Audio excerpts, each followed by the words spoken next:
Hi കൂട്ടുകാർ, അസ്സലാമു അലൈക്കും വറഹ്മത്തുള്ളാഹി തആല വബറകാതുഹു.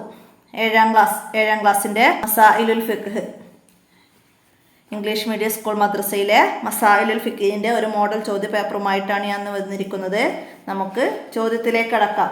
അപ്പോൾ നിങ്ങൾക്ക് മസായിലുൽ ഫിഖിലെ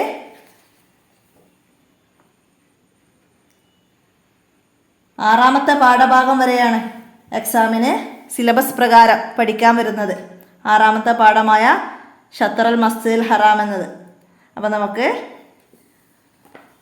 ചോദ്യങ്ങൾ മനസ്സിലാക്കാം. ചോദ്യത്തിലേക്ക് കടക്കാം. ബിസ്മില്ലാഹിർ റഹ്മാനിർ റഹീം. നിസ്കാരത്തിൽ ഔറത്ത് മറക്കൽ. നിസ്കാരത്തിൽ ഔറത്ത് മറക്കുന്നതിൻ്റെ വിധി എന്താണ്? നിസ്കാരത്തിൽ ഔറത്ത് മറക്കൽ നിർബന്ധമാണ്. അപ്പോൾ ഇവിടെ വാജിബ് എന്നതിനാണ് നിർബന്ധം. അപ്പോൾ നമുക്ക് ഒന്നാമത്തെ ലൈനിലേക്ക് വാജിബ് എന്ന് എഴുതാം. എന്താണ്? ആവശ്യമില്ലാതെ സ്വന്തം ഔറത്ത് നോക്കൽ. ആവശ്യമില്ലാതെ സ്വന്തം ഔറത്ത് നോക്കൽ എന്താണ്? കറാഹത്താണ്. അപ്പം നമുക്ക് കറാഹത്ത് എന്നത് അവിടേക്ക് എഴുതാം. അടുത്തത് മറ്റൊരാളുടെ ഔറത്തിലേക്ക് നോക്കൽ. മറ്റൊരാളുടെ ഔറത്തിലേക്ക് നോക്കൽ ഹറാമാണ്. അപ്പോൾ മൂന്നാമത്തെ നമുക്ക് ഹറാം എന്ന് എഴുതാം. അടുത്തത് സ്ത്രീകൾ പട്ടുവസ്ത്രം ധരിക്കൽ. സ്ത്രീകൾ പട്ടുവസ്ത്രം ധരിക്കൽ ഹലാലാണ്. ഹലാല്. അടുത്തത് ഭർത്താക്കന്മാർക്ക് വേണ്ടിയിട്ട് സ്ത്രീകൾ ക്രീമുകൾ ഉപയോഗിക്കൽ ജായിസാണ്. സ്ത്രീകൾ ഭർത്താക്കന്മാർക്ക് വേണ്ടിയിട്ട് ക്രീമുകളൊക്കെ ഉപയോഗിക്കൽ ജായിസാണ്. അപ്പം അത് മനസ്സിലാക്കുക. അടുത്തത് എന്താണ്? ശരീത്തരം കണ്ടെത്താനാണ്. അപ്പം നിങ്ങൾ അഞ്ചാമത്തെ പാഠം ഹുദൂ സീനത്തക്കും, നിങ്ങൾ ഭംഗി സ്വീകരിക്കുക എന്ന പാഠത്തിൽ നന്നായി മനസ്സിലാക്കി പഠിക്കുക. ഇതുപോലെ ഒരുപാട് കാര്യങ്ങൾ പറയുന്നുണ്ട്. എന്താണ്? പുരുഷന്മാർ അഹങ്കാരത്തോടെ വസ്ത്രം ഞെരിയാണിക്ക് താഴെ ഇറക്കലൊക്കെ എന്താണ്? അഹങ്കാരത്തോടെ ഹറാമാണ്. ഷർട്ടിൻ്റെ കഫ് മണിബന്ധത്തെ വിട്ട് കിടക്കുന്ന നിലയിൽ ഇറക്കലൊക്കെ എന്താണ്? കറാഹത്താണ്. അപ്പം അത് അഹങ്കാരത്തോടെയാണെങ്കിൽ അത് ഹറാമാണ്. പുരുഷന് പട്ട് ധരിക്കലും അത് വിരിക്കലും തണൽ കൊള്ളലൊക്കെ എന്താണ്? ഹറാമാണ്. അപ്പോൾ അതൊക്കെ ആ പാഠത്ത് പറയുന്നുണ്ട്. മനസ്സിലാക്കുക നന്നായിട്ട്. പിന്നെന്താണ്? ഫിത്ന ഭയപ്പെടുന്ന സാഹചര്യത്തിൽ സ്ത്രീ ഒറ്റക്ക് പുറത്തു പോകൽ ഹറാമാണ്. പൂർണ്ണ ഹിജാബിലാണ് സ്ത്രീകൾ പുറത്തു പോകേണ്ടത്. നിസ്കാരത്തിൽ സ്വന്തം ഔറത്ത് നോക്കിയാൽ നിസ്കാരം ബാത്തിലാകും. ഇസ്ലാമിൽ സ്ത്രീയുടെ വസ്ത്രധാരണത്തെ കുറിച്ചിട്ട് അതിൽ പറയുന്നുണ്ട്. അപ്പം അത് മനസ്സിലാക്കിയത് 5 വരിയിൽ കുറയാതെ എഴുതാൻ വന്നാൽ നമുക്ക് ആ പാഠത്തിൽ നിന്ന് മനസ്സിലാക്കി എഴുതാൻ കഴിയണം. അപ്പം അതൊക്കെ മനസ്സിലാക്കുക. സ്ത്രീകൾ പുറത്തു പോകുമ്പോൾ പൂർണ്ണ ഹിജാബിലാണ് പോകേണ്ടത്. അന്യപുരുഷന്മാർ ആകർഷിക്കുന്ന സുഗന്ധ സൗന്ദര്യവർദ്ധക വസ്തുക്കളൊന്നും ഉപയോഗിക്കാൻ പാടില്ല. യാത്ര പോകുമ്പോൾ മഹ്റമോ ഭർത്താവോ കൂടെ ഉണ്ടാവണം. ഫിത്ന ഭയക്കുന്ന സാഹചര്യത്തിൽ സ്ത്രീകൾ പുറത്തു പോകൽ ഹറാമാണ്. അപ്പോൾ അതൊക്കെ മനസ്സിലാക്കുക. പിന്നെ അവൾ ശരീരം മുഴുവനും മറയുന്ന രീതിയിൽ വസ്ത്രം ധരിക്കണം. പിന്നെന്താണ്? ചാഞ്ഞും ചെരിഞ്ഞും പുരുഷന്മാർ ആകർഷിക്കുന്ന രീതിയിൽ നടക്കലും തലമുടി പൂഞ്ഞ പോലെ കെട്ടിവെക്കാനൊന്നും പാടില്ല. അപ്പോൾ സ്വർഗത്തിൻ്റെ പരിമളം പോലും അവർക്ക് ലഭിക്കുകയില്ല. ഔറത്ത് പുറത്ത് കാണിക്കലും ഔറത്ത് കാണുന്ന രീതിയിൽ വസ്ത്രം ധരിക്കലും കുറ്റകരമാണ്. ഔറത്ത് മറക്കൽ നിസ്കാരത്തിൻ്റെ ഷർത്താണ്. നിസ്കാരത്തിലും അല്ലാത്തപ്പോഴും ഔറത്ത് മറക്കൽ നിർബന്ധമാണ്. തൊലി നിറം കാണാത്ത വസ്ത്രം കൊണ്ടാണ് ഔറത്ത് മറക്കേണ്ടത്. അവയവങ്ങളുടെ വലിപ്പം കാണിക്കുന്ന ടൈറ്റായ വസ്ത്രം ധരിക്കരുത്. അപ്പോൾ അതൊക്കെ ഇസ്ലാമിൽ വസ്ത്രധാരണത്തെ കുറിച്ചിട്ട് അതൊക്കെ എഴുതാം. സ്ത്രീയുടെ വസ്ത്രധാരണത്തെ കുറിച്ചിട്ട് നമുക്ക് പൂർണ്ണ ഹിജാബിലാണ് പോവേണ്ടത്. ആ രീതിയിലൊക്കെ നമുക്കതിനെ വിശദീകരിച്ച് എഴുതാം. അടുത്തത് എന്താണ്? ശരിയുത്തരം കണ്ടെത്താനാണ്. നായ, പന്നി എന്നിവ കൊണ്ട് നജസായത് എന്താണ്? മുഅല്ലലാണ്. കടുപ്പമേറിയ നജസാണ്. നായ, പന്നി എന്നിവ കൊണ്ട് നജസായത് മുഅല്ലലായ നജസാണ്. അവ കൊണ്ട് നജസായാൽ നജസിൻ്റെ തടി നീക്കിയതിനു ശേഷം 7 തവണ കഴുകണം. 1 തവണ മണ്ണ് കലക്കിയ വെള്ളം കൊണ്ടായിരിക്കണം. എന്നാൽ മണ്ണുള്ള നിലത്താണെങ്കിൽ 7 തവണ കഴുകിയാൽ മതി. മനസ്സിലാക്കുക. പാൽ മാത്രം ഭക്ഷിക്കുന്ന 2 വയസ്സ് തികയാത്ത ആൺകുട്ടിയുടെ മൂത്രമാണ് മുഹഫഫായ നജസ്. അപ്പോൾ മനസ്സിലാക്കുക, പാൽ മാത്രം ഭക്ഷിച്ചിട്ടില്ലാത്ത 2 വയസ്സ് തികയാത്ത ആൺകുട്ടിയുടെ മൂത്രമാണ് മുഹഫഫ്. മുഅല്ലലും മുഹഫഫും അല്ലാത്ത നജസാണ് മുത്തവസിത്ത്. മുഅല്ലലും മുഹഫഫും അല്ലാത്ത നജസാണ് മുത്തവസിത്ത്. മുത്തവസിത്തായ നജസ് കൊണ്ട് മലിനമായ വസ്ത്രം, നജസിന്റെ നിറം, മണം, രുചി എന്നിവ നീങ്ങുന്നത് വരെ കഴുകണം. അതിന് മുകളിലൂടെ വെള്ളം ഒഴുക്കിയാൽ മതി. നജസിന്റെ നിറം, മണം, രുചി എന്നിവയുണ്ടെങ്കിൽ അവ നീക്കിയാൽ മാത്രമേ ശുദ്ധിയാവുകയുള്ളൂ. എന്നാൽ നീക്കാൻ കഴിയാത്ത നിറമോ മണമോ അവശേഷിക്കുകയാണെങ്കിൽ കുഴപ്പമില്ല. മനസ്സിലാക്കുക. ഇസ്തിൻജാ, ശൗചം ചെയ്യുന്നതിന് നജസിന്റെ നിറം, മണം, രുചി നീങ്ങുന്ന രീതിയിൽ ശുദ്ധിയാക്കണം. നജസിനെ വലിച്ചെടുക്കുന്ന കല്ല്, ടിഷ്യൂ തുടങ്ങിയത് കൊണ്ട് ഇസ്തിൻജാ ചെയ്യാവുന്നതാണ്. ഭക്ഷണ പദാർത്ഥങ്ങൾ കൊണ്ട് ഇസ്തിൻജാ ചെയ്യൽ ഹറാമാണ്. കല്ലു, ടിഷ്യൂ പേപ്പർ തുടങ്ങിയ ഉപയോഗിക്കുമ്പോൾ ചില നിബന്ധനകൾ ശ്രദ്ധിക്കേണ്ടതുണ്ട്. നജസ് ഉണങ്ങാതിരിക്കുക, പുറപ്പെട്ട സ്ഥലത്ത് നിന്ന് നീങ്ങാതിരിക്കുക, മറ്റു വസ്തുവുമായി കൂടിക്കലരാതിരിക്കുക, നജസ് പുറപ്പെട്ട സ്ഥലം ശുദ്ധമാക്കുന്ന രീതിയിൽ 3 തവണ പൂർണ്ണമായി തടവൽ തുടങ്ങിയവ നന്നായി ശ്രദ്ധിക്കണം. അപ്പോൾ ആ കാര്യങ്ങളൊക്കെ ക്വസ്റ്റ്യൻ ആൻസർ ആയിട്ട് വരാം. മനസ്സിലാക്കി പഠിക്കുക. അടുത്തത് എന്താണ്? തൊഹൂറായ വെള്ളത്തിന് മറ്റൊരു പേര്. തൊഹൂറായ വെള്ളത്തിൻ്റെ മറ്റൊരു പേരാണ് മുത്തുലക്ക്. തൊഹൂറായ വെള്ളത്തിൻ്റെ മറ്റൊരു പേരാണ് മുത്തുലക്ക്. അടുത്തത് എന്താണ്? 2 കുല്ലത്ത് ഏകദേശം ലിറ്ററാണ്. 191 ലിറ്ററാണ്. 2 കുല്ലത്ത് എന്ന് പറഞ്ഞാൽ 191 ലിറ്ററാണ്. അടുത്തത് മുമ്പ് ഉളുവ് ചെയ്യൽ സുന്നത്തായ കാര്യം. ഖബർ സിയാറത്ത് ചെയ്യലിനാണ്. മുമ്പ് ഉളുവ് ചെയ്യൽ സുന്നത്ത്. നഖം മുറിച്ചു കഴിഞ്ഞാൽ ഉളുവ് ചെയ്യൽ സുന്നത്താണ്. മീശ മുറിക്കൽ, ഇത് ശേഷം ഉളുവ് ചെയ്യലാണ് സുന്നത്ത്. അപ്പോൾ അതൊക്കെ മനസ്സിലാക്കുക. നിങ്ങളെ 1-ാമത്തെ പാഠം അതിൽ പറയുന്നുണ്ട് ചില കാര്യങ്ങൾക്ക് മുമ്പ് ഉളുവ് ചെയ്യലോ, ചില കാര്യങ്ങൾക്ക് ശേഷം ഉളുവ് ചെയ്യലോ, ചില കാര്യങ്ങൾക്ക് മുമ്പ് കുളിക്കലും ചില കാര്യങ്ങൾക്ക് ശേഷം കുളിക്കലും ഒക്കെ സുന്നത്തായ കാര്യങ്ങൾ പറയുന്നുണ്ട്. അതുപോലെ ചില കാര്യങ്ങൾക്ക് ശേഷം കുളിക്കലും നിർബന്ധമുള്ള കാര്യങ്ങളൊക്കെ പറയുന്നുണ്ട്. അപ്പോൾ ആ 1-ാമത്തെ പാഠം നന്നായി മനസ്സിലാക്കി പഠിക്കുക. ഹദസുൽ അക്ബർ, ഹദസുൽ അക്സറും അതൊക്കെ നന്നായി പഠിക്കുക. ഹദസുൽ അക്ബർ ഉള്ളവൻ ഖുർആൻ ഓതിയതിൻ്റെ വിധി എന്താണ്? ഖുർആൻ ഓതുന്നതിൻ്റെ വിധി എന്താണ്? കുളി നിർബന്ധമായ അവസ്ഥക്കാണ് ഹദസുൽ അക്ബർ എന്ന് പറയുന്നത്. കുളി നിർബന്ധമായ അവസ്ഥക്ക്. അപ്പോൾ കുളി നിർബന്ധമുള്ള ഒരാൾ, ജനാബത്ത്, ഹൈള്, നിഫാസ്, പ്രസവം തുടങ്ങിയ കാര്യങ്ങൾ അവസാനിച്ചാൽ കുളി നിർബന്ധമാണ്. അപ്പോൾ അങ്ങനെയുള്ളവർ ഖുർആൻ ഓതൽ ഹറാമാണ്. അപ്പോൾ മനസ്സിലാക്കി വെക്കുക. ഖുർആൻ പാരായണം ചെയ്യുക, അറിവ് പഠിക്കുക, മസ്ജിദ് പ്രവേശിക്കുക, ഖബർ സിയാറത്ത് ചെയ്യുക, അദാനി, ഇക്കാമത്ത് തുടങ്ങിയ നിർവഹിക്കുക, ഉറങ്ങാൻ തുടങ്ങിയ കാര്യങ്ങൾക്ക് വേണ്ടി ഉളുവ് ചെയ്യൽ സുന്നത്താണ്. അപ്പോൾ അതൊക്കെ ആ പാഠത്തിൽ 1-ാമത്തെ പാഠത്തിലാണ് അതൊക്കെ പറയുന്നത്. നന്നായി മനസ്സിലാക്കി പഠിക്കുക. നമ്മൾ അതിൻ്റെ വീഡിയോ വളരെ വിശദമായിട്ട് തന്നെ ആ പാഠഭാഗം വീഡിയോ ചെയ്തിട്ടുണ്ട്. അപ്പോൾ അത് എല്ലാവരും മനസ്സിലാക്കുക. ഇനി എന്താണ്? ഒറ്റ വാക്കിൽ ഉത്തരം എഴുതാനാണ്. എന്താണ് 1-ാമത്തെ ചോദ്യം? മദീനയിൽ പ്രവേശിക്കുന്നതിന് മുമ്പ് സുന്നത്താണ് എന്ത്? എന്താണ് മദീനയിൽ പ്രവേശിക്കുന്നതിന് മുമ്പ് സുന്നത്തായത്? കുളിക്കൽ സുന്നത്താണ്. മദീനയിൽ പ്രവേശിക്കുന്നതിന് മുമ്പ് കുളിക്കൽ സുന്നത്താണ്. അപ്പോൾ അടുത്ത് പറയുന്നുണ്ട് ജുമാ നിസ്കാരം, പെരുന്നാൾ നിസ്കാരം, എത്തിക്കാഫ്, അദാന്, മക്ക, മദീന, ഹറമുകളിൽ പ്രവേശിക്കുക, മസ്ജിദിൽ പ്രവേശിക്കുക, നല്ല സദസ്സുകളിൽ പങ്കെടുക്കുക തുടങ്ങിയ കാര്യങ്ങൾ ചെയ്യാൻ വേണ്ടി കുളിക്കൽ സുന്നത്താണ്. അപ്പം മനസ്സിലാക്കുക. കുളിക്കൽ സുന്നത്തുള്ളതും കുളി നിർബന്ധമുള്ളതും ഒക്കെ പറയുന്നുണ്ട്. അപ്പോൾ അതൊക്കെ മനസ്സിലാക്കുക. അടുത്തത് എന്താണ്? ഫർലായ ശുദ്ധീകരണത്തിന് ഉപയോഗിച്ച വെള്ളം, അതാണ് മാവ് മുസ്തമലായ വെള്ളം. ഫർലായ ശുദ്ധീകരണത്തിന് ഉപയോഗിച്ച വെള്ളത്തിന് മാവ് മുസ്തമലായ വെള്ളം എന്നാണ് പറയുക. അടുത്തത് എന്താണ്? നജസിൻ്റെ തടി നീക്കിയതിന് ശേഷം അവിടെ പൂർണ്ണമായും വെള്ളം കുടഞ്ഞാൽ ശുദ്ധിയാകുന്ന നജസിൻ്റെ പേര് എന്തായിരുന്നു? മുഹഫഫായ നജസ്. അതായത് നമ്മൾ നേരത്തെ പറഞ്ഞു, പാൽ മാത്രം ഭക്ഷിക്കുന്ന 2 വയസ്സ് തികയാത്ത ആൺകുട്ടിയുടെ മൂത്രമാണ് മുഹഫഫ്. അപ്പം അത് തടി നീക്കിയതിന് ശേഷം, നജസിൻ്റെ തടി നീക്കിയതിന് ശേഷം അവിടെ വെള്ളം കുടഞ്ഞാൽ ശുദ്ധിയാകുന്ന നജസാണ് മുഹഫഫായ നജസ്.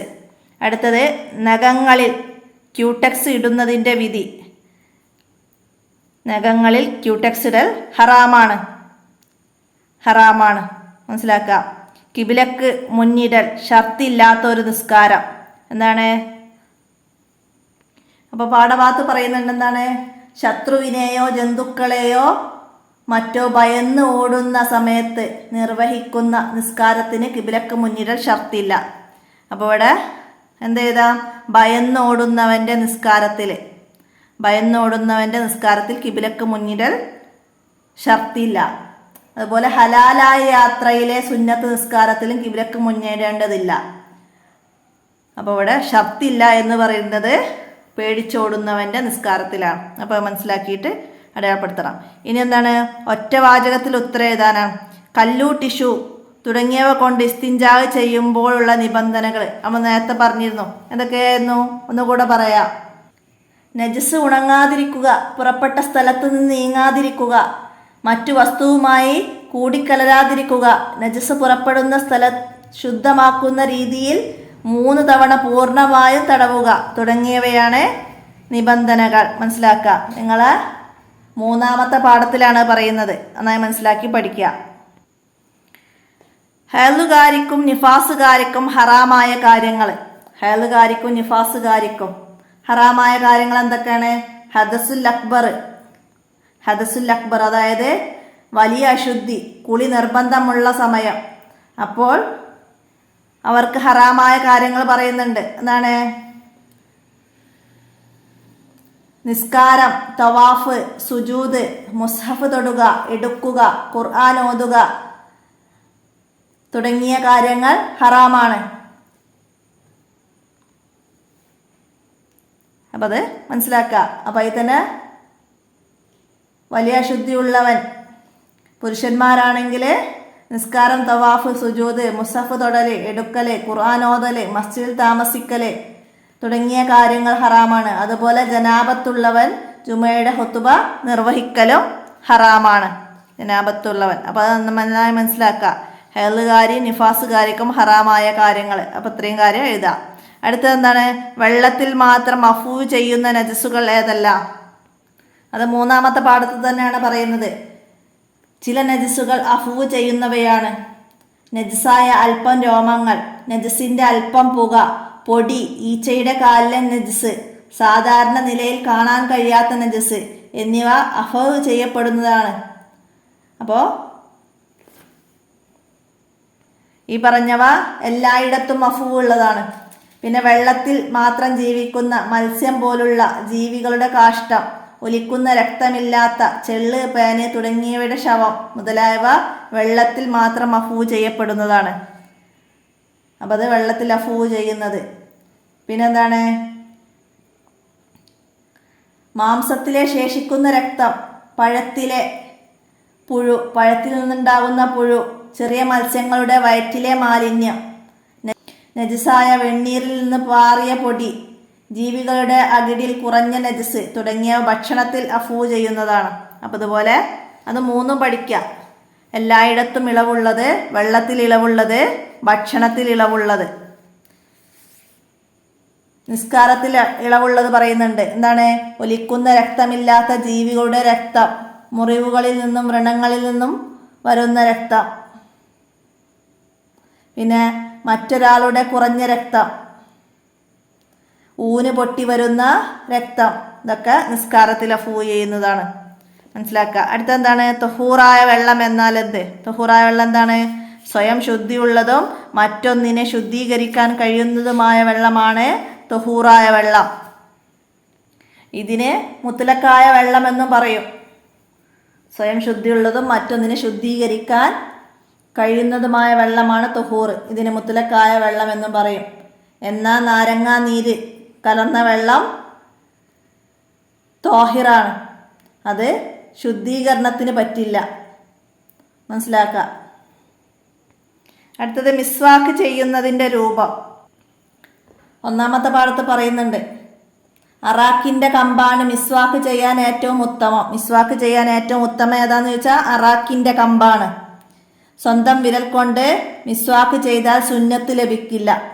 ആദ്യം വലതു ഭാഗത്തെ മുകളിലെയും താഴെയുമുള്ള പല്ലുകളും ഉള്ളും പുറവും മിസ്വാക്ക് ചെയ്യണം. അപ്രകാരം ഇടതു ഭാഗവും ചെയ്യണം. ഇതാണ് മിസ്വാക്ക് ചെയ്യുന്നതിൻ്റെ രൂപം. ആദ്യം വലതു ഭാഗത്തെ മുകളിലെയും താഴെയുമുള്ള ഭാഗവും ഉള്ളും പുറവും മിസ്വാക്ക് ചെയ്യണം. അപ്രകാരം തന്നെ ഇടതു ഭാഗവും മേൽഭാഗവും താഴ്ഭാഗവും ഉള്ളും പുറവും മിസ്വാക്ക് ചെയ്യണം. ഇതാണ് മിസ്വാക്ക് ചെയ്യുന്നതിൻ്റെ രൂപം. അടുത്തതെന്താണ്? ഉപന്യസിക്കാനാണ്.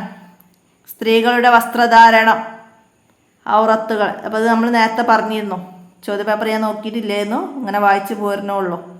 അപ്പോൾ മനസ്സിലാക്കുക, ആ പാഠത്തു നിന്നാണ് ഇത് വന്നത്. പിന്നെന്താണ്? യാത്രയിലെ സുന്നത്ത് നിസ്കാരം. യാത്രയിലെ സുന്നത്ത് നിസ്കാരത്തെ കുറിച്ചിട്ട് എന്ത് ചെയ്താ? 6-ാമത്തെ പാഠത്തിലാണ് കിബിലയെ കുറിച്ചിട്ട് പറയുന്നത്.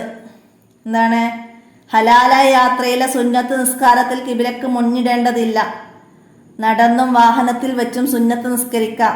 നടന്ന് നിസ്കരിക്കുമ്പോൾ തക്ബീറത്തുൽ ഇഹ്റാമും റുകൂഉം സുജൂദും സുജൂദിന്റെ ഇടയിലെ ഇരുത്തവും എന്നിവയിൽ കിബിലക്ക് മുന്നിടണം.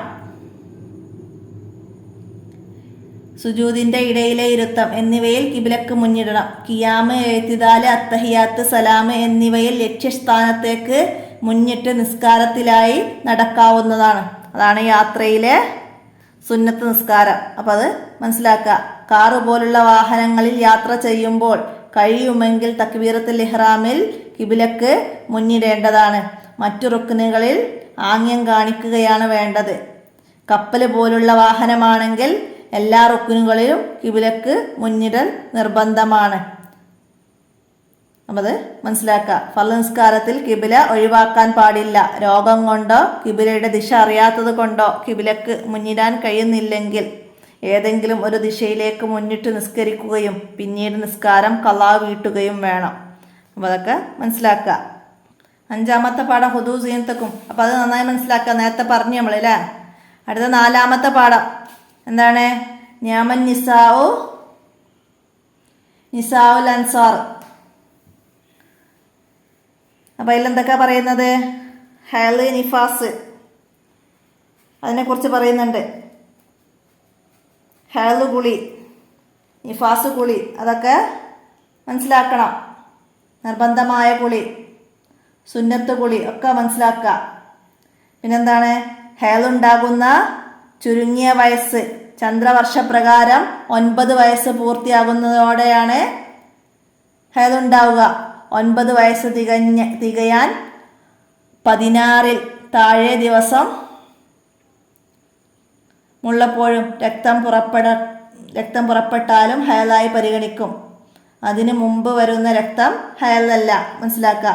ഹൈളുണ്ടാകുന്ന കുറഞ്ഞ സമയം എത്ര? ഹൈളുണ്ടാകുന്ന കുറഞ്ഞ സമയം ഒരു രാവും പകലുമാണ്. സാധാരണ ഹൈളുണ്ടാകുന്നത് 6-7 ദിവസം, കൂടിയാൽ 15 ദിവസവും. 2 ഹൈളുകൾക്കിടയിൽ ചുരുങ്ങിയ ശുദ്ധി 15 ദിവസമാണ്. അതിനു മുമ്പ് വരുന്ന രക്തം ഇസ്തിഹാളയാണ്. എന്താണ് ഇസ്തിഹാള? ഹൈളും നിഫാസും അല്ലാത്ത കാലത്ത് പുറപ്പെടുന്ന രോഗരക്തമാണ് ഇസ്തിഹാള.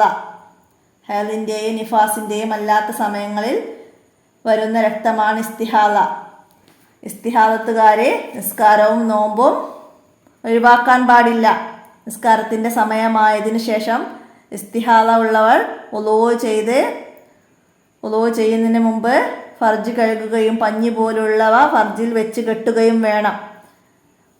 ഉടനെ ഉളൂ ചെയ്യുകയും ഉടനെ നിസ്കരിക്കുകയും വേണം. എല്ലാ ഫർള് നിസ്കാരത്തിനും അപ്രകാരം ചെയ്യൽ നിർബന്ധമാണ്.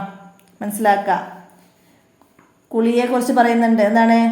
ശരീരത്തിലെ മാലിന്യങ്ങൾ നീക്കം ചെയ്യുക, കിബിലക്ക് മുന്നിടുക. കുളിയുടെ സുന്നത്തിനെ ഞാൻ വീട്ടുന്നു എന്ന് നിയ്യത്ത് ചെയ്ത് ബിസ്മി ചൊല്ലുക. പൂർണ്ണമായി ഉളൂ ചെയ്യുക. വലിയ ശുദ്ധിയിൽ നിന്ന് ശുദ്ധിയാകുന്നു എന്ന് നിയ്യത്ത് ചെയ്ത് സുന്നത്തുകളെല്ലാം പാലിക്കുക. കുളി കഴിയുന്നത് വരെ ഉളൂ മുറിയാതെ ശ്രദ്ധിക്കുക. ഔറത്ത് വെളിവാക്കാതിരിക്കുക. ഉളൂവിന് ശേഷമുള്ള ദിക്റും ദുആവും ചൊല്ലുക. പിന്നെന്താണ്? കസ്തൂരി പോലുള്ള സുഗന്ധം സ്വകാര്യ ഭാഗത്ത് വെക്കുക. ഇപ്രകാരമാണ് കുളിക്കേണ്ടത്. അപ്പോൾ അതൊക്കെ മനസ്സിലാക്കുക. ഹൈദ് കുളി മനസ്സിലാക്കുക. പിന്നെന്താണ് നിഫാസ്? എന്താണ്? പ്രസവം കഴിഞ്ഞ് ഗർഭാശയം പൂർണ്ണമായി ഒഴിഞ്ഞതിന് ശേഷം പുറപ്പെടുന്ന രക്തമാണ് നിഫാസ്. എന്നാൽ പ്രസവിച്ച് കഴിഞ്ഞ് 15 ദിവസത്തിന് ശേഷമാണ് രക്തം പുറപ്പെട്ടതെങ്കിൽ അത് നിഫാസ് അല്ല. ഹയലിൻ്റെ നിബന്ധനകളുണ്ടെങ്കിൽ അത് ഹയലാകും. നിഫാസിൽ ഏറ്റവും ചുരുങ്ങിയത് 1 സെക്കൻഡാണ്. സാധാരണ 40 ദിവസവും കൂടിയത് 60 ദിവസവുമാണ്. ഹയലുകാരിയും നിഫാസുകാരിയും നിസ്കാരം നോമ്പും ഹറാമാണ്. തവാഫ്, സുജൂദ്, മുസഫ് തൊടൽ, മുസഫ് എടുക്കൽ, ഖുർആൻ പാരായണം എന്നിവയുടെ വിധിയും ഇതുപോലെ തന്നെയാണ്, ഹറാമാണ്. ഹയലുകാരി നിഫാസുകാരിയും ഈ കാര്യങ്ങളൊക്കെ ചെയ്യൽ ഹറാമാണ്, നമ്മൾ നേരത്തെ പറഞ്ഞിരുന്നു. പിന്നെന്താണ്? ഹയലോ നിഫാസോ ഉള്ള സമയം സംഭോഗത്തിൽ ഏർപ്പെടലും മറയില്ലാതെ മുട്ടുപൊക്കിളിൻ്റെ ഇടയിൽ ബന്ധപ്പെടലും തൊലാക്ക് ചൊല്ലലും ഹറാമാണ്. ഹയലോ നിഫാസോ ഉള്ളവരെ തൊലാക്ക് ചൊല്ലൽ ഹറാമാണ്. എന്നാൽ ഹയൽ നിലച്ചതിന് ശേഷം കുളിക്കുന്നതിന് മുമ്പ് തന്നെ നോമ്പും തൊലാക്കും അനുവദനീയമാണ്. ജിമാവും മറ്റും ബന്ധങ്ങളും കുളിച്ചതിന് ശേഷം മാത്രമേ അനുവദനീയമാകൂ. അപ്പോൾ ഒക്കെ പാഠഭാഗം നന്നായി മനസ്സിലാക്കി പഠിക്കുക. എന്താണ് ഹയൽ, എന്താണ് നിഫാസ്, ഇസ്തിഹാദുകാരിയുടെ നിസ്കാരത്തെ കുറിച്ചിട്ട്. അപ്പോൾ അത് നമ്മൾ നേരത്തെ പറഞ്ഞു, കഴുകി ശുദ്ധിയാക്കിയത് നേരത്തെ പറഞ്ഞു, മനസ്സിലാക്കുക. വെള്ളമില്ലെങ്കിൽ ശൗചം ചെയ്യേണ്ട രൂപം മനസ്സിലാക്കിയിട്ട് എഴുതാൻ കഴിയാവുന്ന രീതി മനസ്സിലാക്കി വെക്കുക. നജസായത് ശുദ്ധീകരിക്കേണ്ടത് എങ്ങനെ? നജസായത് ശുദ്ധീകരിക്കൽ എങ്ങനെ? അപ്പം അത് പാഠത്ത് പറയുന്നുണ്ട്. എന്താണ്?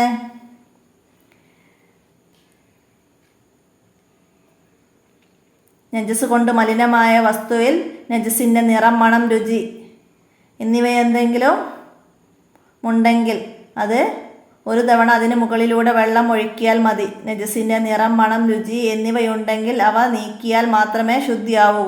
എന്നാൽ നീക്കാൻ കഴിയാത്ത നിറമോ മണമോ അവശേഷിക്കുകയാണെങ്കിൽ അതിൽ കുഴപ്പമില്ല. അപ്പോൾ അത് പാഠഭാഗത്ത് നന്നായി മനസ്സിലാക്കി പഠിക്കുക. നമുക്ക് എഴുതാൻ കഴിയണം. 2 കൊല്ലത്തിൽ താഴെയുള്ള വെള്ളത്തിൽ നിന്ന് ഏത്തിറാഫിൻ്റെ നിയ്യത്ത് ചെയ്ത് കൈകൊണ്ട് കോരിയെടുത്താൽ അത് മുസ്തഅമലാവുകയില്ല. മുസ്തഅമലായ വെള്ളം തൊഹൂറല്ല. എന്താണ്? ഫർളായ ശുദ്ധീകരണത്തിന് ഉപയോഗിച്ച വെള്ളം മുസ്തഅമൽ.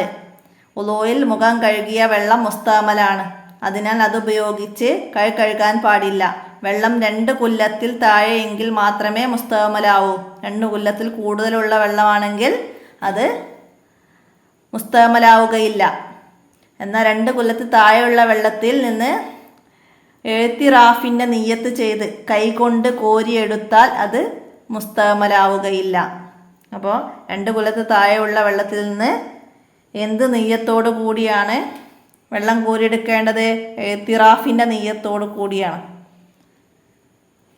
അപ്പോൾ ഒക്കെ മനസ്സിലാക്കുക. എന്താണ് തൊഹൂർ, എന്താണ് തോഹിർ, അപ്പോൾ അതൊക്കെ മനസ്സിലാക്കി പഠിക്കുക. അപ്പോൾ നിങ്ങൾ 6ാമത്തെ പാഠം കഅബക്ക് നേരെ തിരിയൽ നിസ്കാരത്തിൻ്റെ ഷർത്താണ്. ഖുർആൻ ഓതുക, ഉളൂ ചെയ്യുക, കുളിക്കുക, അദാൻ നിർവഹിക്കുക എന്നീ നല്ല കാര്യങ്ങൾ കഅബക്ക് മുന്നിട്ടാണ് ചെയ്യേണ്ടത്. മലമൂത്ര വിസർജനം നടത്തുമ്പോൾ കഅബയിലേക്ക് മുന്നിടാനോ പിന്നിടാനോ പാടില്ല. അപ്പോൾ അതൊക്കെ മനസ്സിലാക്കുക. കഅബക്ക് മുന്നിട്ട് ചെയ്യേണ്ട കാര്യങ്ങളും മുന്നിടാൻ പാടില്ലാത്ത കാര്യങ്ങളും ഒക്കെ മനസ്സിലാക്കുക. കഅബക്ക് നേരെ കാൽ നീട്ടിയിരിക്കുന്നതും ഒഴിവാക്കേണ്ടതാണ്. ആദ്യകാലങ്ങളിൽ കിബിലയുടെ ദിശ അറിഞ്ഞിരുന്നത് എങ്ങനെയായിരുന്നു? സൂര്യനെയും നക്ഷത്രങ്ങളെയും ആസ്പദമാക്കിയും കാറ്റിൻ്റെ ഗതി നോക്കിയായിരുന്നു കിബിലയുടെ ദിശ മനസ്സിലാക്കിയിരുന്നത്. പിന്നീട് വടക്ക് നോക്കി യന്ത്രം പോലുള്ള ഉപകരണങ്ങൾ ദിശ അറിയാൻ നാം ഉപയോഗിക്കുന്നു. കിബിലയുടെ ദിശ അറിയൽ നിർബന്ധമാണ്. കിബിലയുടെ ദിശ അറിയുന്നതിൻ്റെ വിധി എന്ത്? നിർബന്ധമാണ്. കിബിലയുടെ ദിശ അറിയാതെയുള്ള നിസ്കാരം ശരിയല്ല. നിന്ന് നിസ്കരിക്കുന്നവൻ നെഞ്ചുകൊണ്ടാണ് കിബിലക്ക് മുന്നിടേണ്ടത്. ചെരിഞ്ഞു കിടന്ന് നിസ്കരിക്കുന്നവൻ ശരീരത്തിൻ്റെ മുൻഭാഗം കൊണ്ടാണ്. മലർന്നു കിടന്ന് നിസ്കരിക്കുന്നവൻ മുഖവും കാൽവെള്ളയും കിബിലയിലേക്ക് മുന്നിടണം. അപ്പോൾ അതൊക്കെ മനസ്സിലാക്കുക. അപ്പോൾ സുന്നത്ത് നിസ്കാരത്തിലോ യാത്രയിലും ഒക്കെ ഉള്ളത് നമ്മൾ പറഞ്ഞു. അപ്പോൾ അതൊക്കെ മനസ്സിലാക്കി പാഠഭാഗം നന്നായി മനസ്സിലാക്കുക. അപ്പോൾ പാഠത്തിൻ്റെ അടിയിൽ വരുന്ന ബോക്സ് അതിനെക്കുറിച്ച് മനസ്സിലാക്കാനാണ്. ആ ഒരു ബോക്സിൽ ആദ്യ ഭാഗം മനസ്സിലാക്കിയിട്ടാണ് ക്ലാസ് ആരംഭിക്കേണ്ടത് എന്നൊക്കെ പറഞ്ഞിട്ട് വരുന്ന ബോക്സ്. അപ്പോൾ അതൊക്കെ മനസ്സിലാക്കണം. ഏതെങ്കിലും ചോദ്യങ്ങൾ അതിൽ നിന്ന് വന്നാൽ നമുക്ക് എഴുതാൻ കഴിയണം. അപ്പോൾ അതൊക്കെ ഞാൻ വീഡിയോയിൽ ഉൾപ്പെടുത്തുന്നില്ല. നമുക്ക് വീഡിയോ ഒരുപാട് ലോങ് ആയാൽ വളരെ ബുദ്ധിമുട്ടാണ്, അതുകൊണ്ടാണ്. അപ്പോൾ നമുക്ക് അതൊക്കെ മനസ്സിലാക്കി പഠിക്കാം. ഇത്രയാണ് മസായിലുൽ ഫിഖ്ഹിലെ പാഠഭാഗത്ത് നിങ്ങൾ മനസ്സിലാക്കേണ്ടത്. അപ്പോൾ 6 പാഠമുള്ളൂ. പാഠഭാഗം നന്നായി മനസ്സിലാക്കി പഠിക്കുക. പാഠത്തു നിന്ന് തന്നെ ഒരുപാട് ചോദ്യങ്ങൾ മനസ്സിലാക്കി പഠിക്കാനുണ്ട്. അപ്പോൾ എല്ലാവരും നന്നായിട്ട് ഉപകാരപ്പെടുത്തുക. അപ്പോൾ ഇന്നത്തെ വീഡിയോ ഇവിടെ അവസാനിപ്പിക്കുകയാണ്. അടുത്ത വീഡിയോയുമായി ഉടൻ കാണാം. അസ്സലാമു അലൈക്കും വറഹ്മത്തുള്ളാഹി വബറകാതുഹു.